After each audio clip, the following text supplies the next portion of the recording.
What if you pitch your tent on a mountain and vanish in the night, leaving no clear trace, only mystery and terror?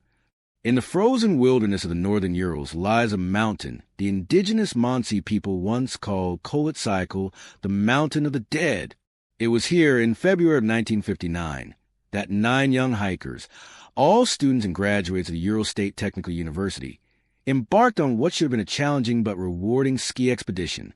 Their leader, Igor Dyatlov, was determined, skilled, and experienced.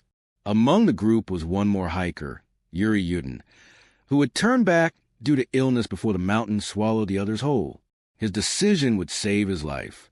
On January 25th, the group set out from the town of Ivdel, reaching the last settlement of Azai. The days that followed tested their endurance as they pushed deeper into the highlands. By January 31st, they had begun their ascent. On February 1st, a snowstorm and poor visibility forced them to make a critical choice. Instead of moving down into the safety of the forest below, they pitched their tent on the exposed slopes of Kolytsyko. It was a decision from which none would return. Weeks later, when the hikers failed to arrive at their destination, a rescue mission was launched. On February 26th, searchers stumbled upon a chilling scene. The tent, half buried in snow, eerily intact yet shredded from the inside.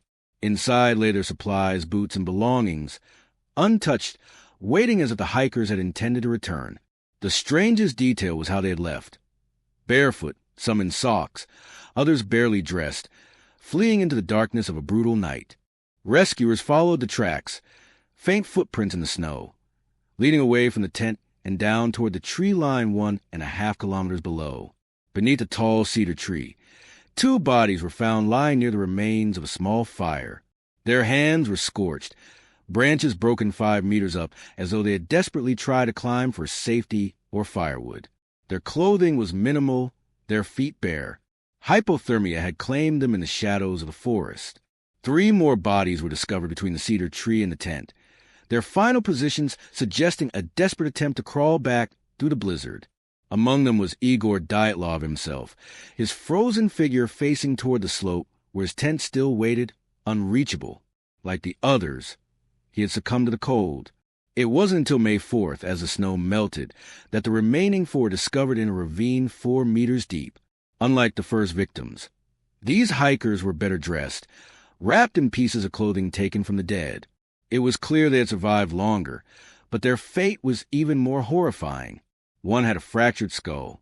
2 others suffered catastrophic chest injuries, the kind seen in high-speed car crashes, but without any external wounds.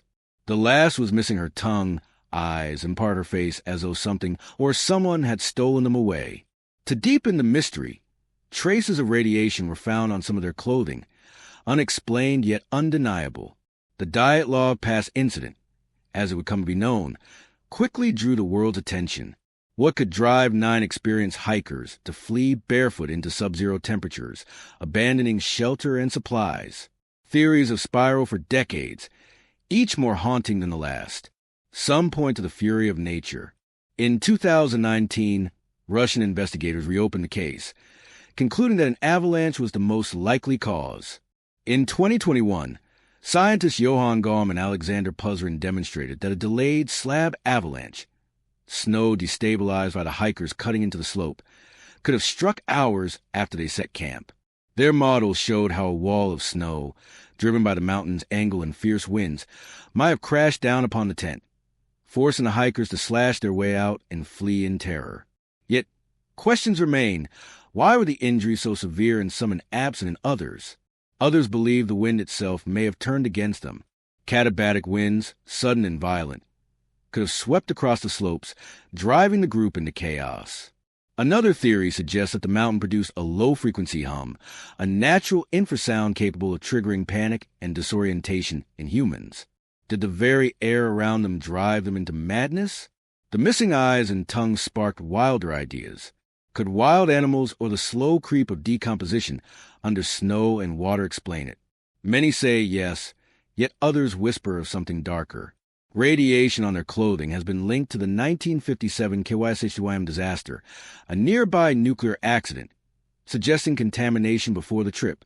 Still, Conspiracy theories of secret Soviet weapons tests and classified experiments linger, casting a long shadow across the snow. There are more human explanations, too. Hypothermia is cruel and deceptive. Victims often experience paradoxical undressing, feeling a false heat as their bodies shut down. Could this explain their scattered, half-naked state? Perhaps. But combined with crushed chests, a missing tongue, and eerie, deliberate slashes in their tent, the story refuses to settle. Every theory holds pieces of the truth, yet none can explain it all. The avalanche explains the escape, but not the injuries. The winds explain the panic, but not the radiation. The radiation explains the contamination, but not the missing eyes. The deeper you look, the more the mountain seems to whisper back, an echo of something vast and unknown.